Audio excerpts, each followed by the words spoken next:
Welcome to the European Parliament. We are here with the Member of the Parliament, Jean Lambert. Welcome, or should I say you welcome us here because it's your venue. We're going to talk about the issue of domestic workers. Just first of all, if you could tell us why is that an important issue for you, personally? Well, I think it's an important issue for me because this is a group of workers that in many ways are excluded from a lot of labour law, that in the worst circumstances their lives are really the lives of slaves, totally at the beck and call of their employers. And of course many of them as well are women or indeed very young people. We've had some recent terrible cases in the UK where it's been children involved in this sort of domestic work. So I think this is a group that's often forgotten. Yeah. The European Parliament has called on its member states to ratify and implement the ILO Convention. Why is that important? Well, it was important for the European Parliament that we call on this, for the ILO Convention to be ratified, for exactly those reasons, that it's a group of workers often outside labour law. We want people inside labour law so that they have some form of redress if things go wrong. That it's a significant group of workers. We're looking, at millions worldwide, and that also for us, the rights of women at work are important too. So this is an important group of workers. And how do you see this procedure developing? Do you think it will be ratified by everybody? Is there anything in the pipeline that is going on? Or? Well, we know already that at least one of the EU member states will not be ratifying it. It's my own country, the UK, unfortunately. It may be that one or two others don't want to, but others, were very supportive when this was being discussed in Geneva. So we think that, if we can keep the pressure up and keep it in front of ministers, that despite the economic crisis, despite everything else, that we can get a ratification, certainly in virtually all EU member states. Speaking of the European Parliament, what else is in development at the moment? Well, I think there'll be a group of us that will want to come back to this issue in a year, sort of a year after the initial sort of signing in Geneva, to do a stock take to see what's happened. On the other hand, there are also a number of other things that are happening in the Parliament in terms of reports that are going on. We do an annual report on migration.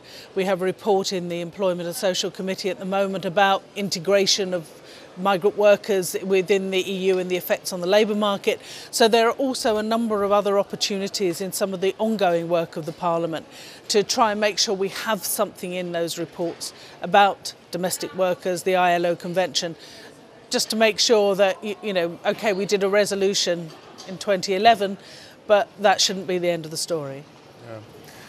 Yeah. How important for you is an organisation such as Caritas Europa or any other organisation that is doing the groundwork in those issues?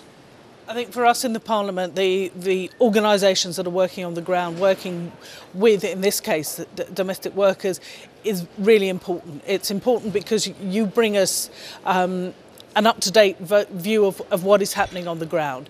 You bring us evidence about what is happening to workers in the worst-case scenarios. You also bring us examples of good practice. So you give us something to aim for. So that work in terms of us as parliamentarians, those links, the information you bring, the evidence you bring, the fact that you don't let us forget the promises that we've made is very, very important for us in the Parliament. Yes, as you know, we are present in every corner of Europe. Does it mean that we are being listened to, or how can we feel it?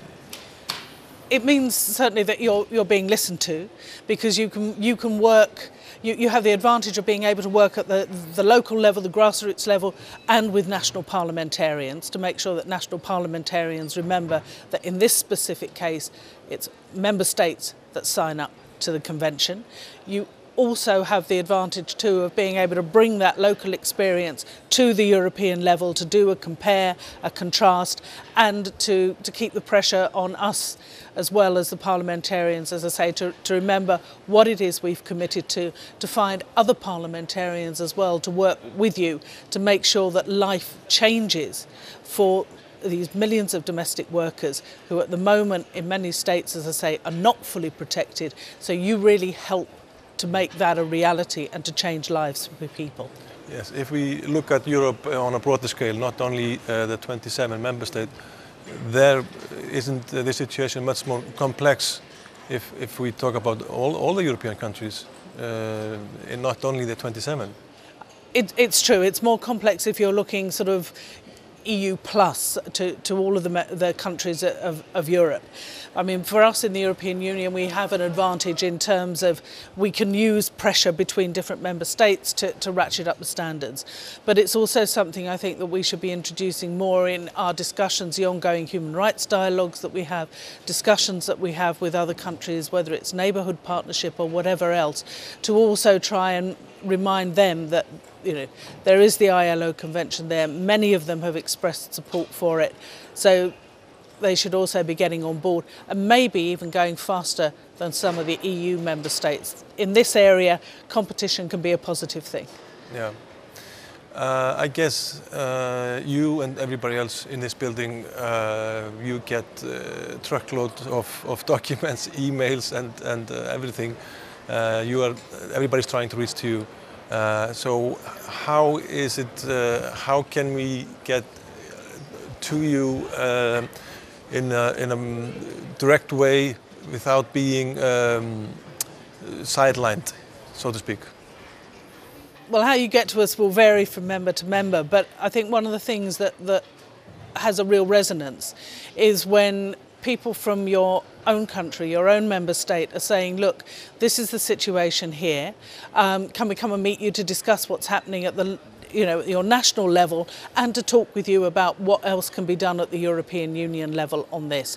So I think there are some of us that will have an interest in issues cross-border anyway, but quite often that issue about reminding you of working with you at the national level, letters from organisations, people who might potentially vote for you.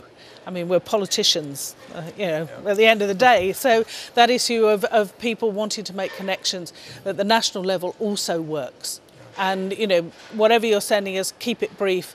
But if you've got a good example in there of why this matters, that also is really helpful in bringing an issue to life.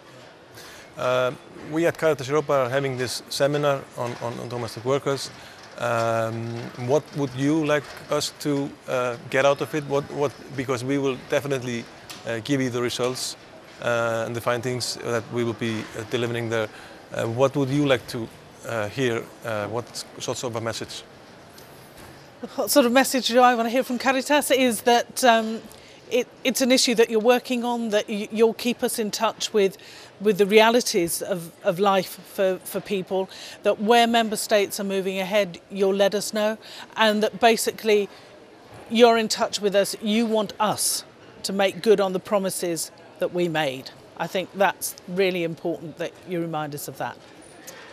Jean Lambert, thank you very much for being with us. My pleasure. Bye-bye.